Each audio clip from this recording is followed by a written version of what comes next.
É importante que se diga, né? Houve um estudo divulgado ontem mostrando um aumento expressivo de internações por síndrome respiratória aguda grave, indicando uma subnotificação, especialmente em alguns estados. A gente está falando do Amazonas, do Ceará, esses estados que já têm um alto número de mortos e de contaminados também, mas também com esse número importante de internações por síndromes respiratórias ainda em investigação. O próprio Ministério da Saúde admite que são 1.200 mortes por síndrome respiratória que continuam sendo investigadas. Esses aqui são os números. E é importante que se diga, até porque nessa semana e ontem a gente nem teve muito tempo de comentar isso aqui.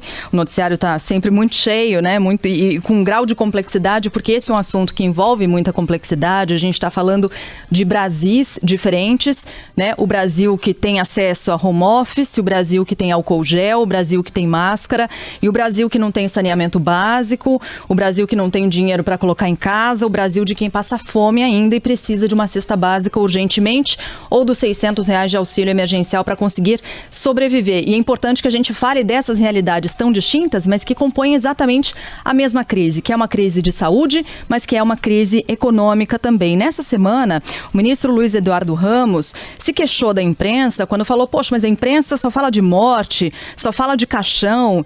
E é importante que se diga, a gente está falando de uma realidade. É mais é mais um aspecto dessa realidade, um aspecto grave que precisa ser dito sobre essa realidade, sobre esse momento. Porque passa o Brasil, porque passa o mundo, é uma pandemia, né? O papel da imprensa é esse, denunciar realidades. Essa é uma delas, que preocupa. A gente está falando de mais de 3.300 mortos no intervalo de 2 meses. Nenhuma outra doença matou esse número aqui no intervalo de 2 meses. Nenhuma. E mesmo se você fizer um retrospecto, a gente já falou da H1N1, da dengue. Não há nada parecido com isso nos últimos anos. Então é evidente que é uma situação preocupante. Aí vem o fulano e fala assim, não, mas o número de mortos em acidentes de trânsito é muito maior. Sim, mas acidente de trânsito não contamina. Você não bate o carro e o fulano da frente pega e bate o carro também porque foi contaminado. É uma outra circunstância. A gente está falando de pandemia, a gente está falando de doença. É uma doença que matou no intervalo de 2 meses 3.313 pessoas. Não dá para ignorar esse fato, como deseja, me parece, o ministro Luiz Eduardo Ramos.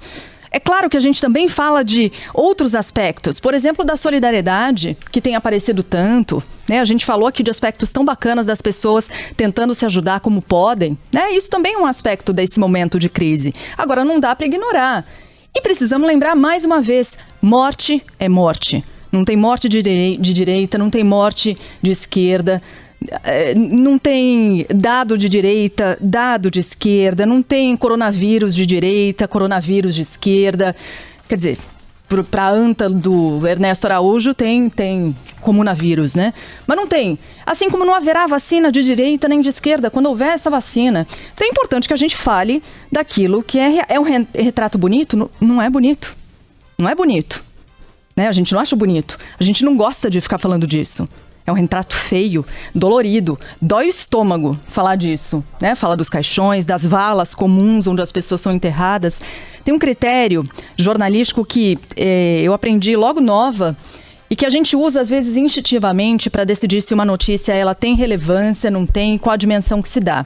É o seguinte critério. Qual foi a última vez que você viu na sua vida reticências? Qual foi a última vez que você viu valas comuns sendo abertas para as pessoas serem enterradas em enterros conjuntos? Esse é um critério que já mostra o tamanho... Qual foi a última vez que você viu parentes não terem o direito de velarem os seus mortos que são enterrados nessas valas comuns, terem cassado o seu direito de se despedir dos seus parentes? Qual foi a última vez que a gente viu as pessoas presas em casa, com medo do futuro, com medo do que vai acontecer com a sua vida no aspecto econômico, se a sua vida vai continuar ou não? Qual foi a última vez que a gente discutiu se haverá espaço para aglomerações no futuro, se a gente vai voltar a frequentar os cinemas, se a gente vai voltar a ter shows de rock? Esse critério é perfeito. E o Braga, ele acha que a gente tem prazer em falar disso. Então, apresentem-nos as boas notícias. E diga quais delas não estão na imprensa. Desculpa, Sheila, te interrompi. Não, mas é isso aí. É isso, é só apontar os retratos. E esse é um muito claro, muito evidente. A solidariedade das pessoas que se unem, por exemplo, para fazer compras em supermercados para pessoas mais velhas. Onde é que isso foi apresentado para as pessoas? A imprensa. Matérias de TV, matérias que a gente fez por aqui.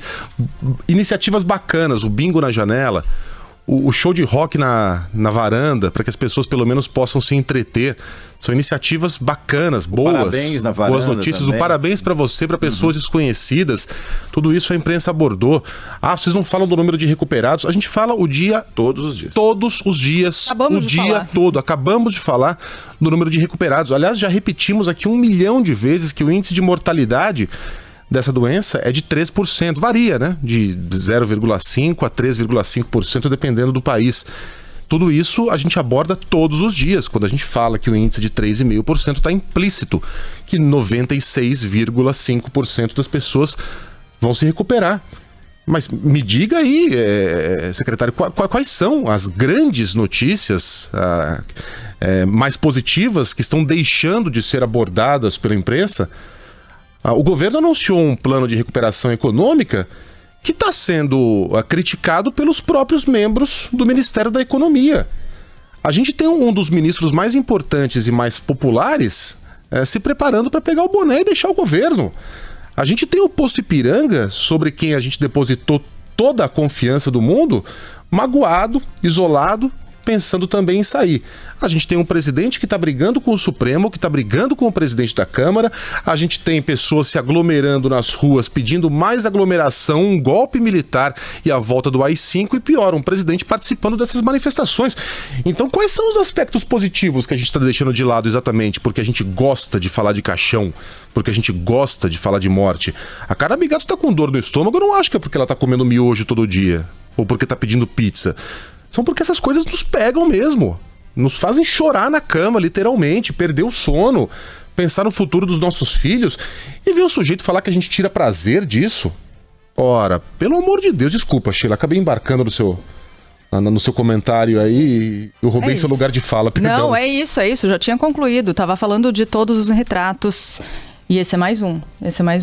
Foi um complemento.